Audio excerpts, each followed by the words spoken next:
Muito bem, hoje iremos falar do cavalo e o cavaleiro amarelo. Já falamos do primeiro cavaleiro, do cavalo branco, que é o anticristo, o segundo cavaleiro, o cavalo vermelho, que é a guerra, o terceiro cavalo, o cavaleiro preto, que simboliza a fome, e hoje leia comigo o texto que fala sobre o cavalo amarelo. E olhei, e eis que um cavalo amarelo, quando se abriu o quarto selo, e o que estava sentado sobre ele tinha o nome Morte. E o inferno o seguia, e foi-lhe dado poder para matar a quarta parte da terra, com espada, e com fome, e com mortandade, e com as feras da terra. Falando a respeito desse cavaleiro, nós temos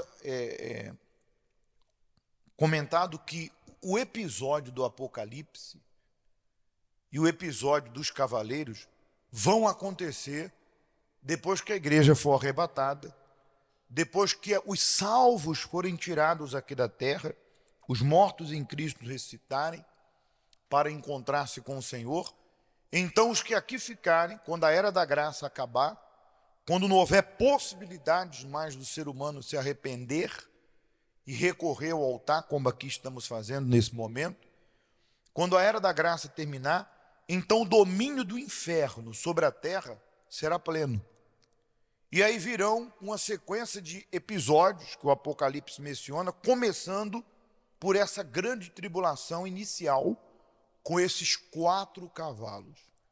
Vai vir o anticristo, que falamos, virá as guerras, numa proporção muito maior que hoje, virá a fome numa proporção muito maior, e por fim, na abertura desse quarto selo, nesse quarto cavaleiro, que ainda não é o fim total, mas é uma sequência, nesse período da grande tribulação, virá o cavaleiro amarelo, que pode-se dizer que de todos é o pior, porque ele vai potencializar o que já existe, porque o nome dele é morte. Então, ele vai potencializar a morte de uma tal forma que, na ocasião, porque não sabemos quando se dará a vinda do Filho de Deus, o Senhor Jesus Cristo, o próprio Senhor não sabe, senão o Pai, mas se fosse hoje, que existem mais de 8 bilhões de seres humanos, aproximadamente,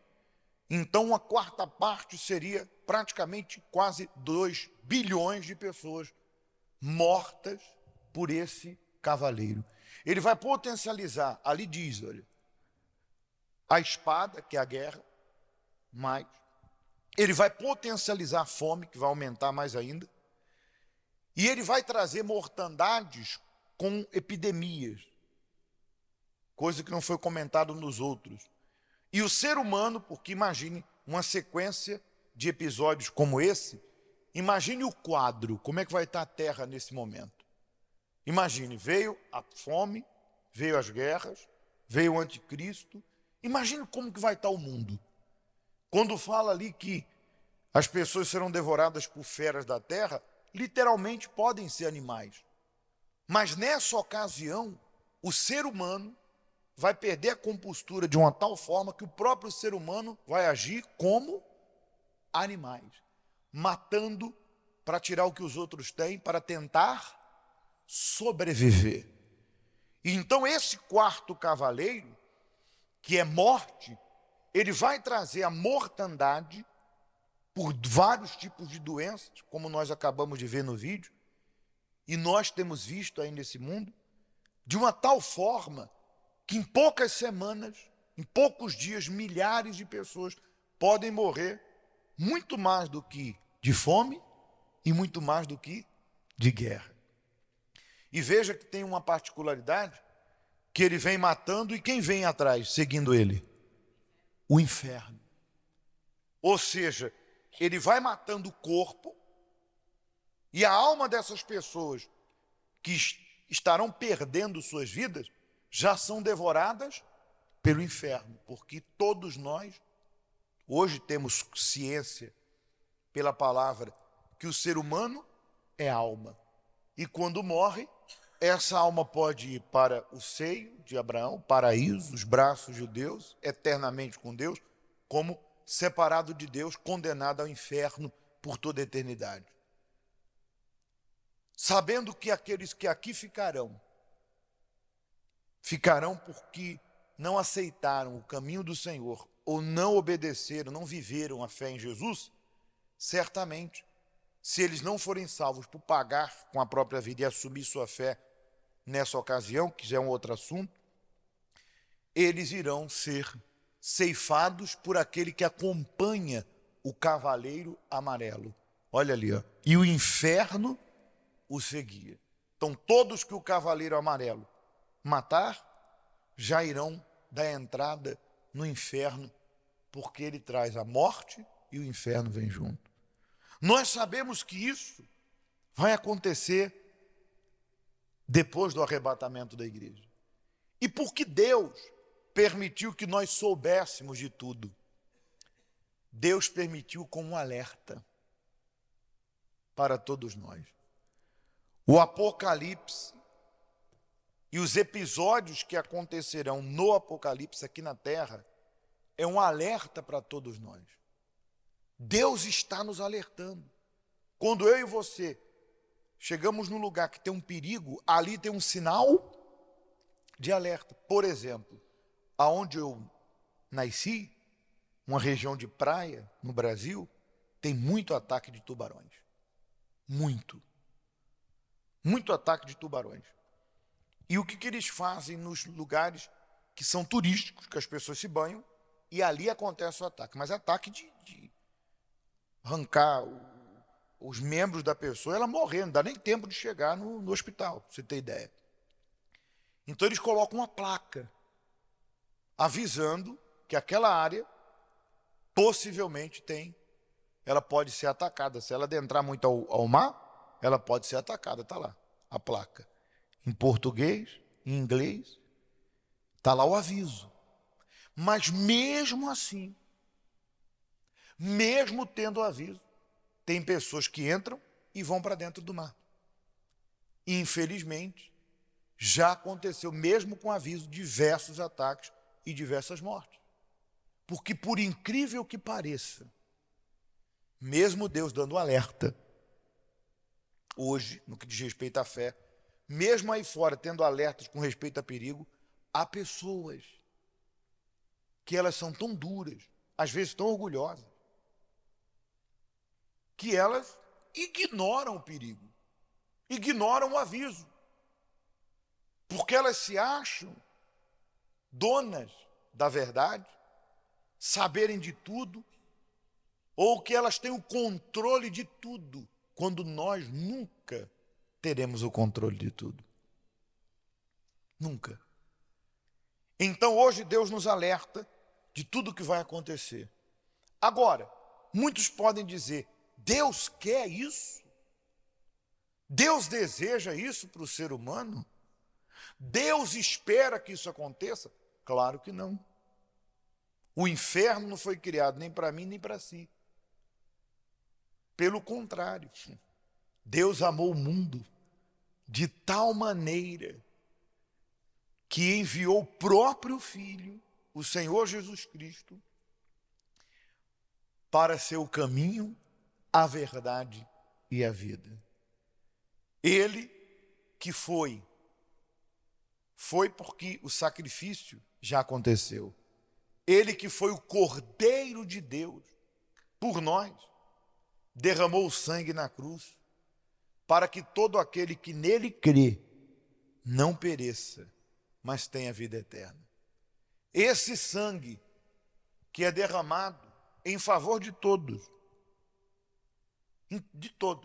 indistintamente, de todos que o aceita como Senhor, esse sangue é capaz de nos lavar, nos resgatar, nos redimir, porque se eu o aceito, se eu me decido segui-lo, eu faço parte desse plano redentor.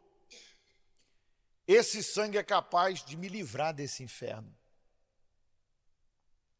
que acompanha o cavaleiro amarelo. E não só isso, de me livrar da dor que esse mundo e que o inferno aí fora traz. Veja que no livro de, agora sim, pegue aí Ezequiel 18, 23, Deus mostra o quanto ele não quer isso para a gente. E diz assim, Deus para o profeta, Deus diz assim, desejaria eu, de qualquer maneira, olha só, a morte do ímpio. O ímpio é o pecador, o perverso. Deus pergunta, né? Indaga com o profeta. Diz o Senhor Deus, não desejo, antes que que se converta dos seus caminhos e viva.